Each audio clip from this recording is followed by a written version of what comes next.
Olá pessoal, sou Josué Miranda, consultor em segurança no trabalho e estou gravando esse vídeo aqui para o canal RSEG. Hoje nesse vídeo iremos fazer uma análise, iremos tecer os nossos comentários com relação ao acidente que aconteceu na cidade de Altinópolis, onde 9 bombeiros, onde 9 pessoas perderam a sua vida nesse trágico acidente. Mas antes, só um minutinho aí, vamos rodar a vinheta aqui do nosso canal e voltaremos logo após a vinheta.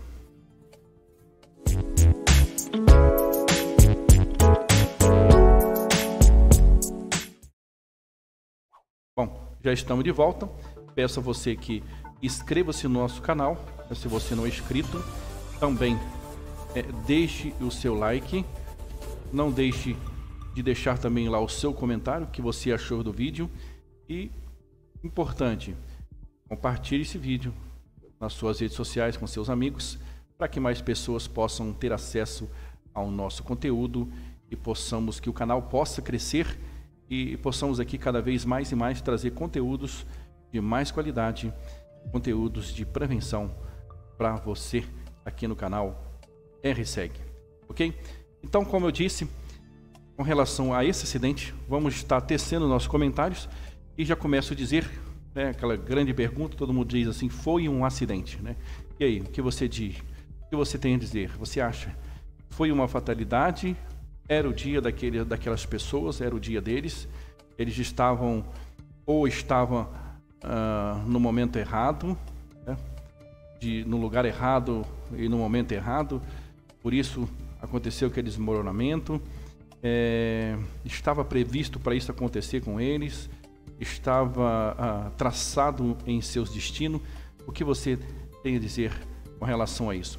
Eu, como profissional de segurança, vou estar dentro desse vídeo mostrando para todos, né, como esse acidente poderia ter sido evitado, como esse acidente poderia não ter acontecido se algumas técnicas que aqui nós vamos destrinchar dentro desse vídeo estivesse sido aplicado no local daquele treinamento. Provavelmente, quase certeza, hoje eles estariam aqui, certo?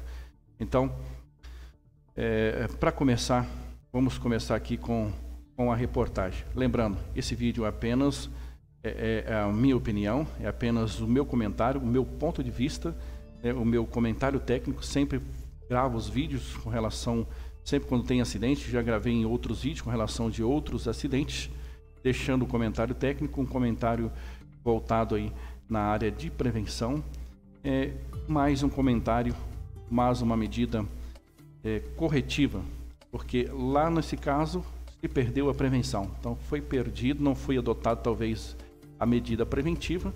Agora quero que esse vídeo fique como uma medida corretiva de como tudo isso poderia ter sido evitado. Vamos para a reportagem e a gente vai começar então a falar sobre isso.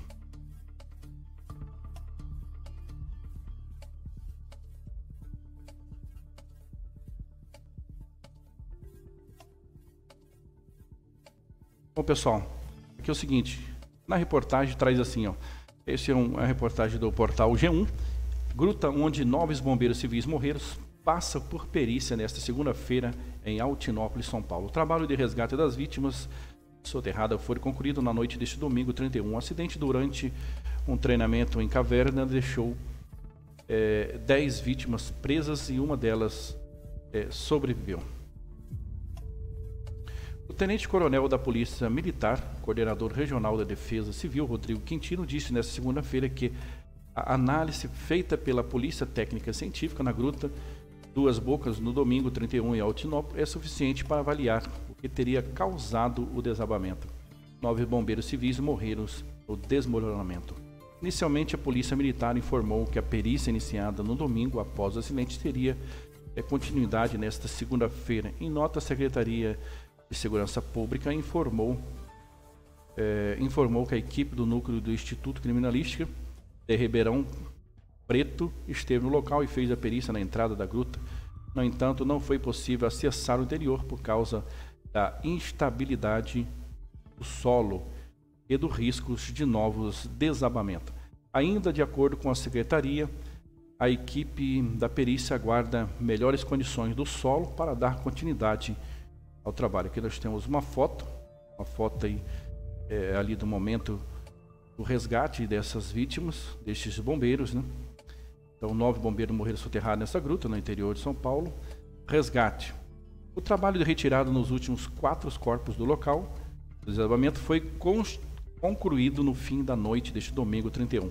Os 9 corpos foram encaminhados para o Instituto Médico Legal e IML. E as vítimas são 5 homens e 4 mulheres. Então, são 5 homens e 4 mulheres. Uma 10ª resgatada com vida foi levada em estado grave à emergência do Hospital das Clínicas de Ribeirão Preto. Outras 6 pessoas ficaram feridas, mas não chegaram a ficar presas. Elas foram levadas para o Hospital de Misericórdia de Altinópolis e já receberam alta. Aqui nós temos mais uma foto ali do resgate. Vocês podem observar, né?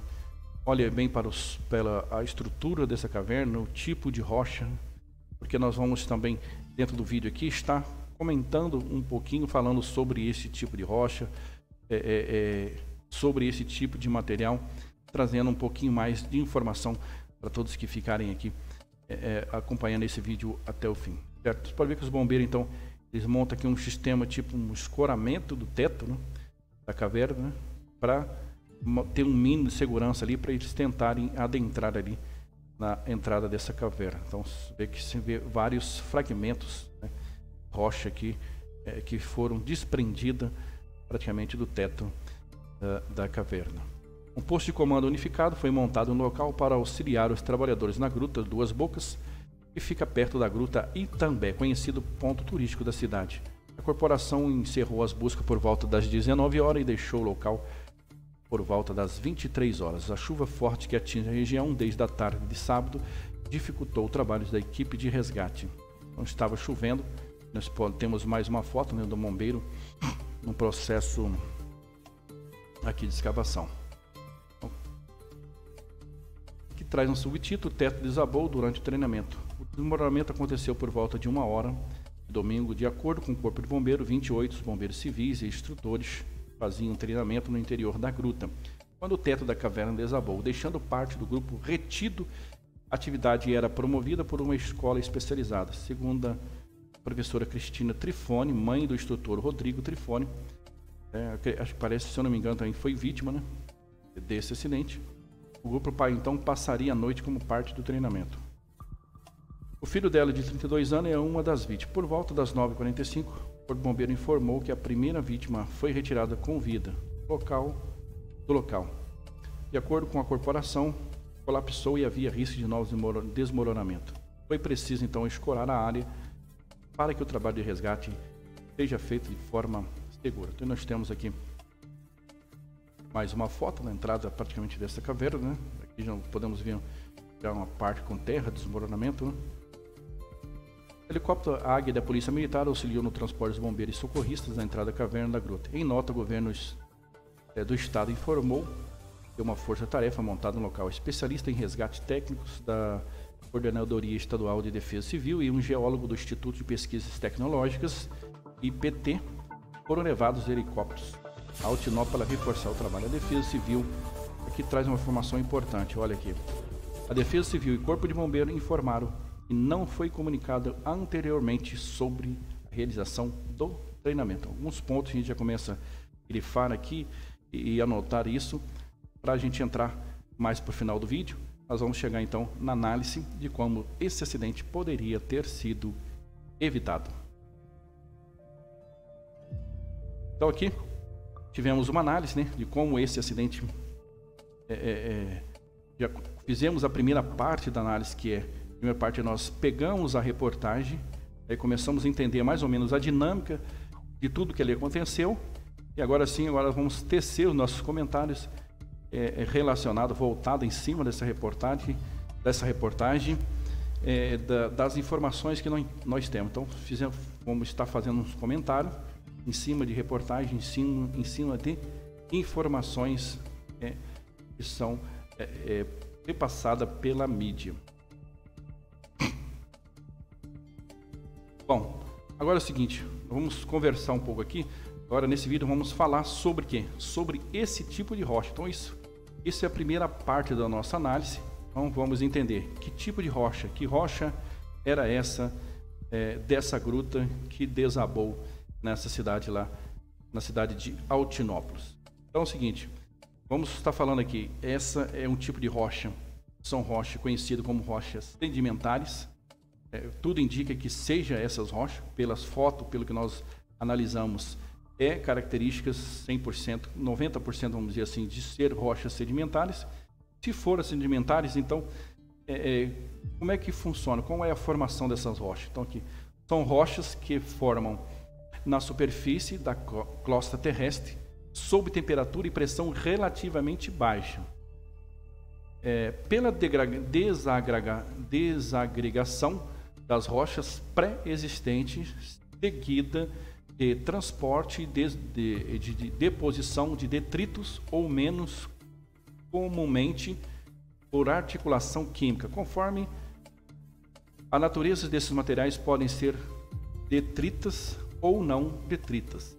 Possui porosidade e permeabilidade. Então ela tem poros e é um material permeável, ou seja, um material que absorve água, que contém infiltração de água dentro dele, correto?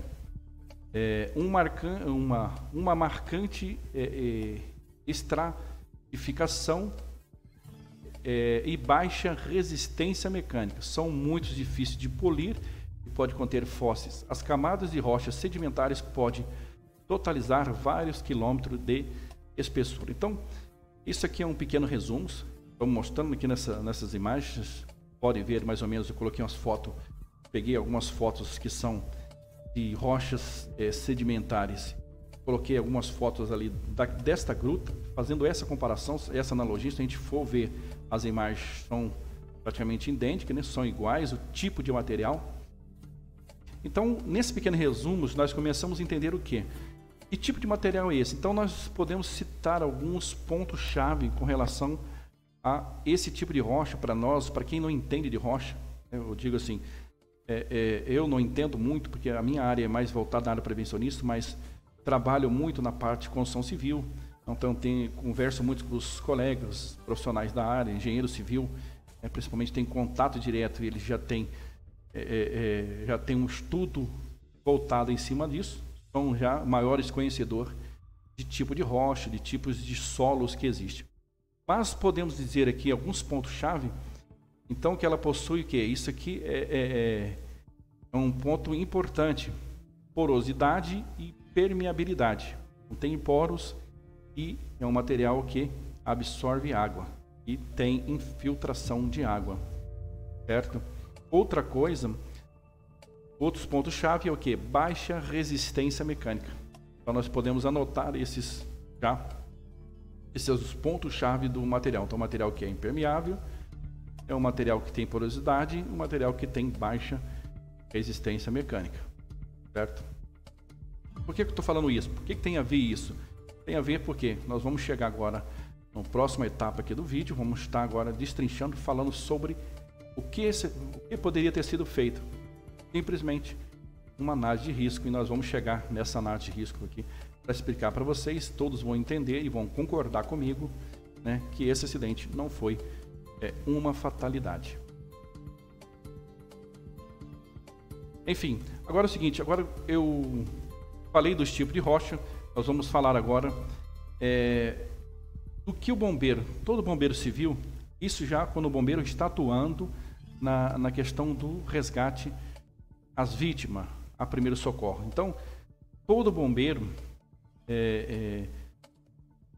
quando vai atender uma ocorrência, um resgate, a primeira coisa que se tem que o bombeiro fazer não é ele chegar diretamente e já ir, pode ver até nessas fotos, o que eles fizeram? Eles tentaram trabalhar a segurança para eles adentrar, para eles chegarem até a vítima. Por quê? Já sabia que ali tinham vítimas. Então a pergunta que se faz, eu não posso ser mais uma vítima, certo? Então, a avaliação cinemática, o que quer dizer isso? Onde você criou isso, José? O pessoal vai perguntar, então, vou explicar para vocês. Então, a primeira coisa que o bombeiro faz quando chega para prestar um resgate é realizar avaliação da cena. Então, são esse triângulo. Avaliação da cena. Tá? O que ali ocorreu, aquela ocorrência? Então, em si, a cena já diz, por exemplo, eles chegaram lá e viram ali uma caverna com teto desabado. Então, já nessa avaliação, o que nós já conseguimos entender? Que tem pedras, rochas que estão se soltando. Desculpa, eu falei pedra, uma vez um engenheiro me chamou a atenção, né? Falou assim, não fala pedra, é rocha. Então, tá aí. As rochas estavam se desprendendo ali, estavam se desprendendo. Então, tinha o quê? Um soterramento. Então, aí já começam a ver a cena em si, né? E os riscos que essa cena traz para eles resgatar aquelas vítimas. Então, eu fiz a avaliação, já consigo já imediatamente ver o que tem de risco, o que pode comprometer o quê? A ponta do triângulo, a minha segurança. Então, a minha segurança tem que estar sempre em primeiro lugar. Eu sei que ali já existe uma vítima. Então, eu não posso ser mais uma vítima. Correto? Então, tem que levar o quê? A segurança em primeiro lugar. Para que isso aconteça, todo bombeiro, todo profissional que vai atender uma ocorrência, ele tem que agir sempre com a razão, jamais agir com a emoção. Porque se for na emoção, eu vou ali desesperadamente e tentar de alguma forma resgatar e tornar-se mais uma vítima. Correto? Então isso tem que estar bem alinhado aí, isso tem que estar bem treinado, estar na mente de todo socorrista, de todo mundo que vai atender aí, a ajudar nos primeiros socorros.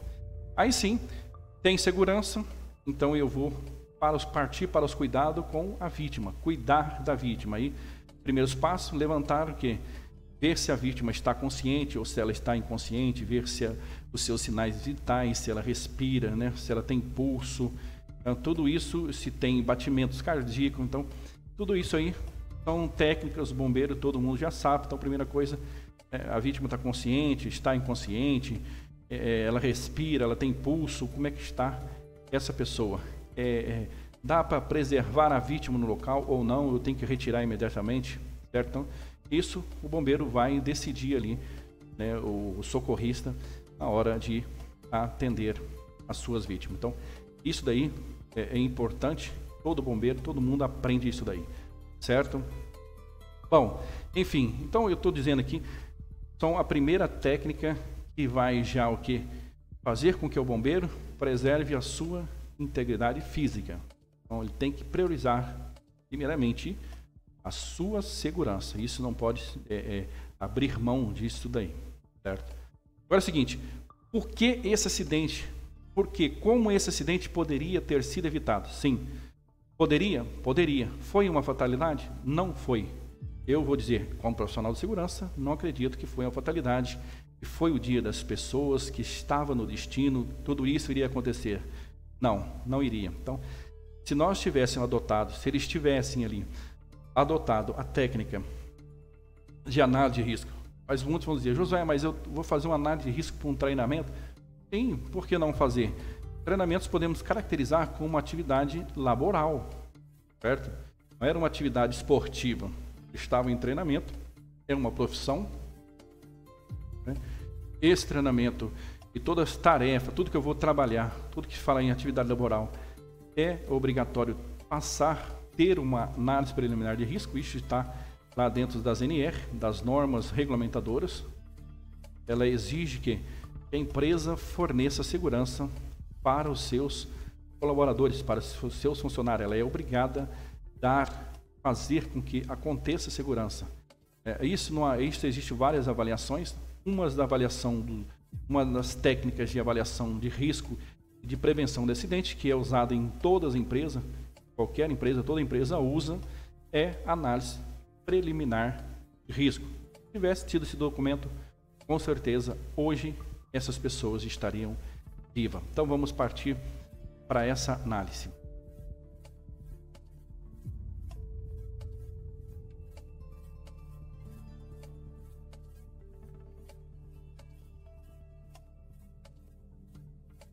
Bom, então aqui, meus amigos, é o seguinte, como é que eu faço? Qual é o papel da análise de risco? Então, o primeiro passo de uma análise de risco já se fala o nome, eliminar o risco. Mas para elaborar uma análise de risco, eu preciso, tem um passo a passo. Primeira coisa é saber que tipo de atividade eu vou fazer. Então, eu tenho um nome, tenho que dar um nome a essa minha atividade. Poderia dar um nome: treinamento de resgate em caverna, correto? Vamos supor que colocaria esse título. Agora eu preciso levantar quais etapas, quantas etapas vão existir, vão configurar a minha análise de risco. Então, começo da etapa 1, aí vou em 2, 3, 4, 5 e vou indo, vou formando um passo a passo, isso ali no local, próximo ao local. Por que eu tenho que fazer análise local? Porque ali eu já vou imediatamente identificando quais os riscos. Então, nessa análise de risco, vamos supor que a etapa, vamos supor que tem uma etapa, adentrar dentro da gruta. Que risco nós podemos classificar? Então, nós vamos classificar vários riscos. Por exemplo, risco de desabamento existe? Por exemplo, vamos supor que vai ter um risco de desabamento. Aí, qual é a condição? Podemos perguntar, qual é a condição desse solo? Qual é a condição dessa rocha? Que tipo de rocha é? Quais as características desse tipo de rocha? Nós já vimos lá, uma rocha sedimentar. Uma rocha sedimentar. O que nós vimos lá? Na pequena abreviação a gente já consegue entender. É uma rocha que ela não tem uma estrutura, não é resistente, né? É porosa, tem infiltração, ela contém infiltração de água. Então, a gente já começa a levantar os riscos ali existentes. Então, se eu levantei os riscos, depois o próximo passo da próxima coluna, como se fosse uma análise de risco, eu vou usar 3 colunas. Uma coluna eu levanto as etapas, na segunda eu coloco os riscos, na terceira eu vou partir para as medidas preventivas. O que é medida preventiva? Aquilo que eu tenho que fazer para que o risco seja eliminado na tarefa. Então eu volto de novo, vou de frente, vou por exemplo, da direita para a esquerda e volto da esquerda para a direita. Aí sim eu já volto corrigindo o que foi ali, anotado, por exemplo, levantado. Por exemplo. Então, na minha etapa de entrar a caverna, risco de desmoronamento, aí eu vou para a medida preventiva. O que eu faço? Escorar a caverna, e assim eu vou, etc. Vou dizendo o que eu tenho que fazer. Depois eu sei que se eu escorei a caverna, o risco de desmoronamento, então ele foi neutralizado, assim podemos dizer. Não podemos dizer que ele foi eliminado, mas podemos dizer que fiz um processo de neutralização. Escorei o teto da caverna, isso praticamente que o bombeiro fez ali, atuando no resgate. Dentro da análise de risco, também eu vou levantar, então, os riscos que oriundo daquela atividade, os riscos específicos. Dentro dos riscos específicos, então, eu já sei entrar na caverna, vamos pegar que seja o risco específico, seja o quê? Riscos de desmoronamento. Riscos adicionais, aí vou entrar, por exemplo, podemos colocar animais peçonhentos, pode estar dentro dessa caverna, pode ter um enxame ali de abelhas, marimbondo, pode ter ali uma cobra, sei lá, que tem ali dentro. Então, são alguns riscos adicionais, o que pode interferir dentro daquela atividade. Também na análise de risco, eu tenho que colocar isso obrigatoriamente, as condições impeditivas, o que impede de eu exercer aquela tarefa. Então, provavelmente, vamos supor que eu sei que uma rocha é porosa, etc. Então, vou colocar, está chovendo, então vou colocar chuva, seria uma condição impeditiva? Sim, com certeza seria uma condição impeditiva. Então, visto também pelo que traz a reportagem, no dia que eles estavam treinando, estava chovendo. Então, o que vai acontecer? Então, a chuva vai caindo. Esse tipo de rocha sedimentar é uma rocha que ela contém água, que ela é permeável. Então, assim, as águas começam a infiltrar dentro dela. Isso vai aumentar o peso estrutural daquele local, daquela caverna, daquele teto. Então, há uma carga maior sendo aplicada, depositada no teto da caverna. E, com certeza, vai fazer com que ela venha a desmoronar. Entendeu? Então, vocês conseguem entender? Então, esse tipo de documento, provavelmente, se tivesse sido feito, com certeza, eu posso dizer, afirmar para vocês, que essa tarefa não seria feita ali. Então, eles tinham que adotar, vou ter que escorar o teto da caverna para adentrar lá dentro. Né?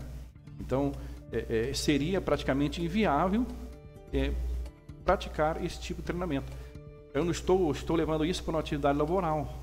Às vezes, Posso aplicar análise de risco numa atividade esportiva? Claro, posso sim.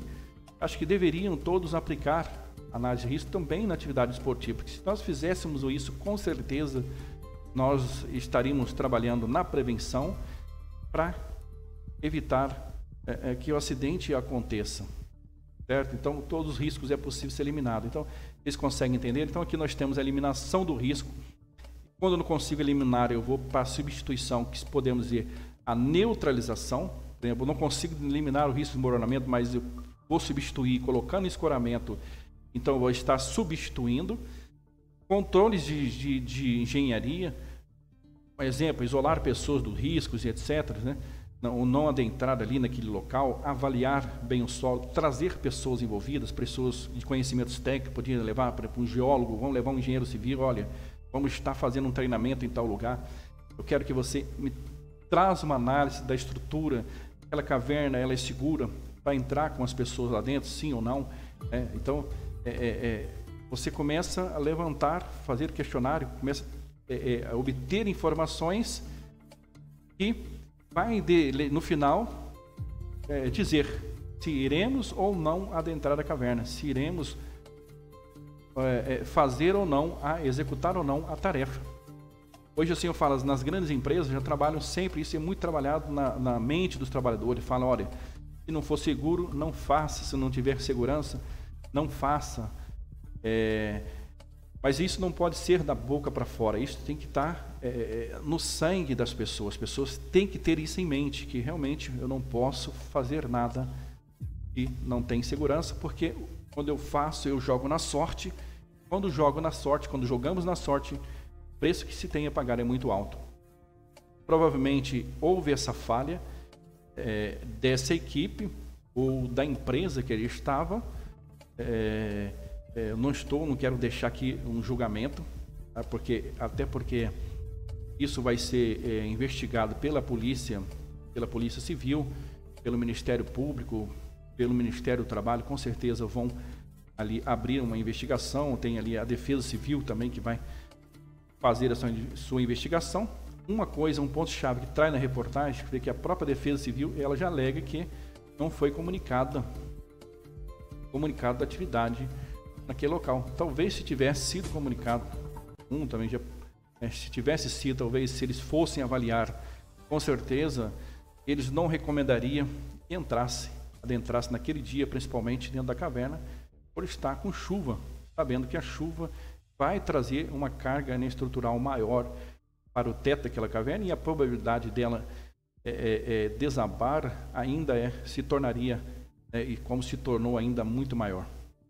Certo? Então, acho que é isso que eu gostaria de deixar hoje nesse vídeo para todos, né?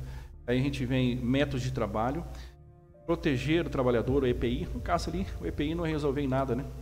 Provavelmente todos estavam com o EPI, não adiantou em nada. Então, ali, o EPI, na verdade, ele serve só para minimizar a consequência, mas nesse caso, ali, não existe um EPI para soterramento. Então, existe EPCs, tá? Existe, por exemplo, furar o teto ou não fazer a tarefa naquele local, né? Fazer um estudo maior sobre isso. Então, acho que fico de alerta para todos nós, para todos que forem participar de algum tipo de treinamento, de algum tipo de atividade esportiva, que nós tenhamos um olhar mais criterioso, um olhar mais prevencionista, de dizer o seguinte, vale a pena ou não?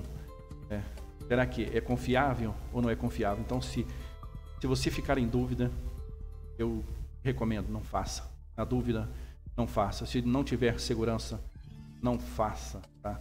Mesmo que seja uma atividade esportiva, ou que seja uma atividade de treinamento, principalmente um treinamento, né?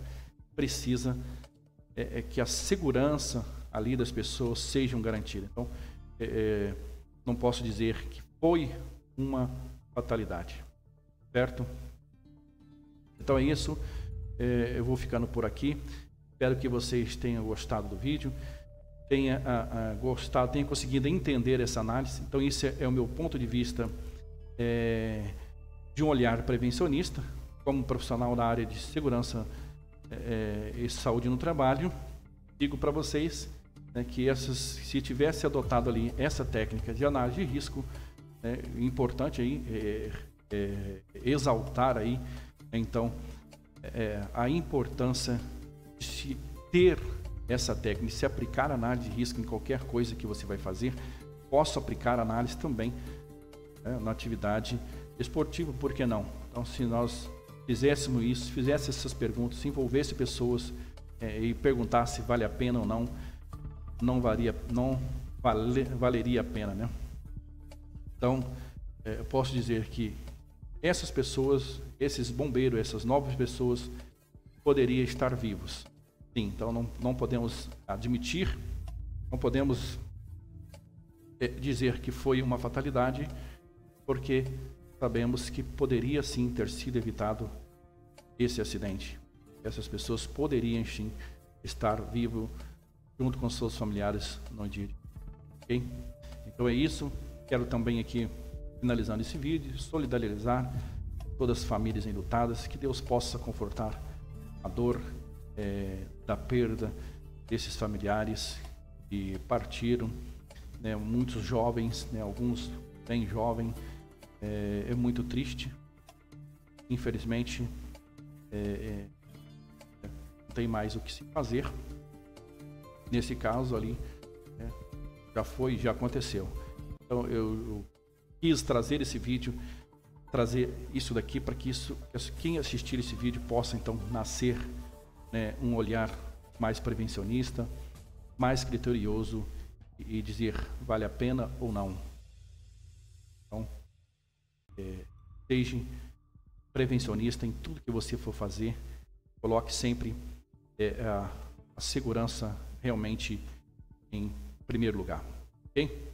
Sou Josué Miranda, peço mais uma vez, inscreva-se no nosso canal, compartilhe esse vídeo, deixe seus comentários, o que você achou desse vídeo, e deixe também a sua sugestão aí para próximos vídeos. Então, isso posso dizer, vou ficando por aqui, e finalizando, foi um acidente?